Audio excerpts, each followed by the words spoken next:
because I grew up in Mississippi, and these problems are so much worse than I imagined. We have a family in our synagogue that is probably the most integrated house of worship in town.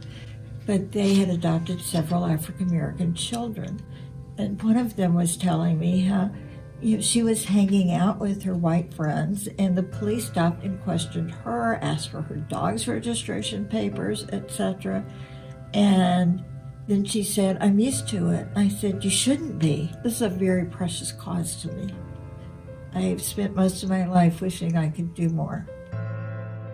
I felt like it was important because right now with our political climate and all of the social issues going on, it's so important for us to learn from one another rather than maybe just seeing it on a bigger media from CNN or Fox News, where sometimes we don't feel like that applies to us, but this is actually people in our communities.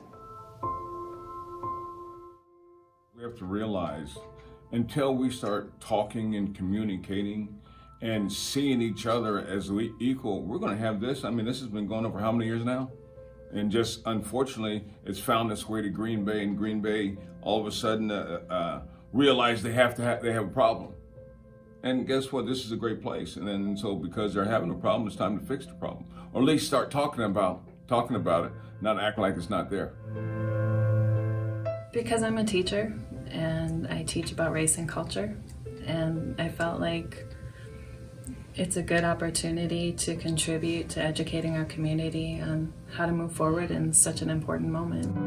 First thing I thought about was just visibility, particularly within my Hmong community on who was going to participate.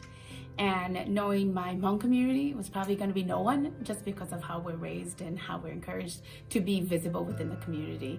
So I thought this was a good opportunity as somebody who kind of lives in both worlds in a sense. I'm a refugee that was born in a refugee camp who was Wisconsin raised here, and I thought I could bring both perspectives on kind of what race looks like within my community, within this dominant community in this Northeast Wisconsin region.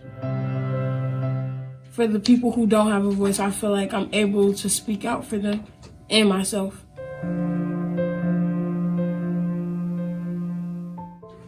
To speak for kids younger for my age and for new generations, just to help out and stuff and just to make change happen. Dear Green Bay, when I was 3 years old, we had just moved here, one of the first Hispanic families in town. My mom drove across the Leo Frigo Bridge for the first time. I could see you through the window. I wanted to share my opinion on how the schools are right now. I initially thought, no, I was going to turn it down. Like, no, I don't want to put myself out there. It's uncomfortable for me. It's out of my comfort zone. But then I thought that, no, I really do have a responsibility to do this and to speak up. And we all have to come out of our comfort zone a little bit. I have Puerto Rican and Laotian heritage.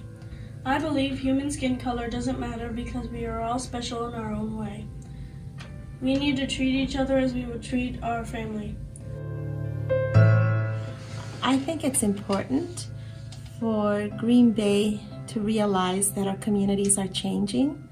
It's important to know that these newcomers from either the next state, further south, or anywhere in the world are going to come and become a part of the fabric of our community. And the more we welcome them, the more we will all flourish. For me, I think equity, diversity, and inclusion builds communities. It enhances communities. And I'm just exhausted by the things that have happened about race relations in the United States since I've been alive. And this was an opportunity to really give a message, both to build up communities of color in our, and know that there's advocates and allies who want to fight and help, and for those that are in the white community to just give an opportunity to just listen and take in all the things that are happening.